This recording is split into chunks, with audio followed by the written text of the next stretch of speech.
A grande ilusão sobre a morte. Tudo o que a maioria das pessoas acredita sobre a morte está incompleto.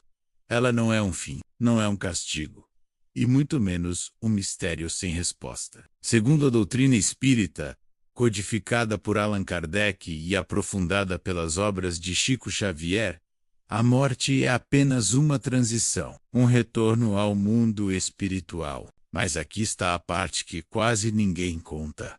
A forma como você vive determina exatamente como você desperta depois da morte. Não existe julgamento externo. Não existe condenação divina. Não existe céu ou inferno impostos por uma autoridade superior. Existe apenas a consciência. E ela não pode ser enganada. A maioria sofre após a morte não porque Deus pune, mas porque não estava preparada para enxergar a verdade sobre si mesma. O momento da morte. E no instante da morte física, o espírito não desaparece.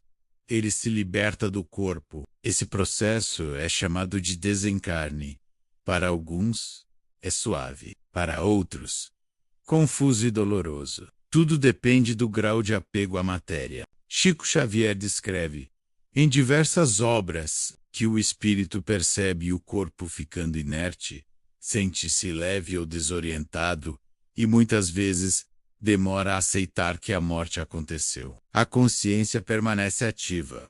Os pensamentos continuam. As emoções continuam. A diferença é que agora não há mais o corpo para anestesiar a verdade. O primeiro choque da realidade espiritual. Muitos espíritos não percebem que morreram. Tentam falar com familiares, tentam tocar objetos, tentam voltar à rotina e ninguém responde. Esse é um dos momentos mais angustiantes descritos por Chico Xavier. Não por punição, mas por ignorância espiritual. O espírito continua pensando como pensava em vida, e por isso, cria ao seu redor uma realidade compatível com sua mente. Quem viveu preso ao medo, desperta em ambientes sombrios. Quem viveu em equilíbrio, encontra amparo. Não é castigo, é sintonia. No Espiritismo, não existe um único além. O mundo espiritual não é um lugar único. O mundo espiritual é organizado em faixas vibratórias. Cada espírito desperta na região compatível com seu estado moral, emocional e mental. Chico Xavier descreveu colônias espirituais luminosas, como nosso lar, mas também zonas de sofrimento profundo, habitadas por espíritos presos ao remorso, ódio e apego. Ninguém é colocado ali. O espírito se coloca. A mente cria o ambiente, o encontro com os bons espíritos. Para aqueles que cultivaram o bem, o desencarne é acompanhado. Mentores espirituais se aproximam. Entidades amorosas auxiliam no desligamento do corpo. Há acolhimento, há esclarecimento. Mas mesmo nesse momento, nada é imposto. O espírito precisa aceitar ajuda. Aqueles que desconfiam, que resistem ou que se agarram à matéria, muitas vezes recusam o socorro sem perceber. O livre-arbítrio continua existindo após a morte. O umbral, o espelho da consciência. O Espiritismo chama de umbral o estado de sofrimento espiritual.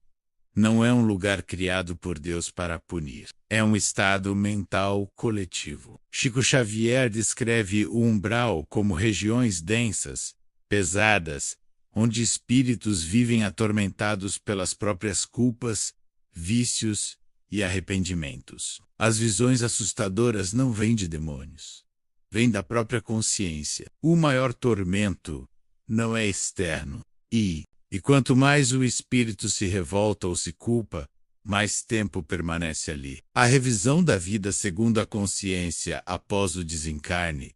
O espírito passa naturalmente por uma revisão íntima da própria existência. Não há tribunal, não há juiz. Há lucidez. O espírito compreende, com clareza dolorosa ou libertadora, o impacto de suas escolhas. Sente o bem que fez. Sente o mal que causou. Chico Xavier explica que o sofrimento não vem da lembrança, mas do arrependimento sincero. E esse arrependimento não condena. Ele educa. A lei de causa e efeito no Espiritismo. Não existe punição eterna. Existe aprendizado. A lei de causa e efeito ajusta o espírito às experiências que ele mesmo necessita para evoluir. A reencarnação não é castigo. É oportunidade. O espírito escolhe, com o auxílio dos mentores, provas e expiações compatíveis com suas necessidades evolutivas. Nada é aleatório. Nada é vingança divina. Reencarnação ou permanência espiritual, nem todos reencarnam imediatamente. Alguns permanecem longo tempo no mundo espiritual, estudando, trabalhando e se preparando. Outros, ainda presos a desequilíbrios, retornam mais rápido à experiência física. A escolha não é totalmente consciente no sentido humano, mas é profundamente justa. Cada espírito vai para onde consegue estar. A verdade final de Chico Xavier. Chico Xavier repetia uma verdade simples e profunda. A vida continua. A morte não muda quem você é. Ela apenas retira o corpo. Quem viveu cultivando o ódio, acorda com ódio. Quem viveu cultivando o amor, acorda em paz. Por isso, a verdadeira preparação para a morte não acontece depois. Acontece agora, nas escolhas diárias, no perdão, na caridade, no autoconhecimento. Não é sobre temer a morte, é sobre viver de forma que, quando ela chegar, você não precise fugir de si mesmo, porque no fim, segundo o Espiritismo, não existe inferno eterno, existe consciência desperta, e ela sempre conduz ao progresso.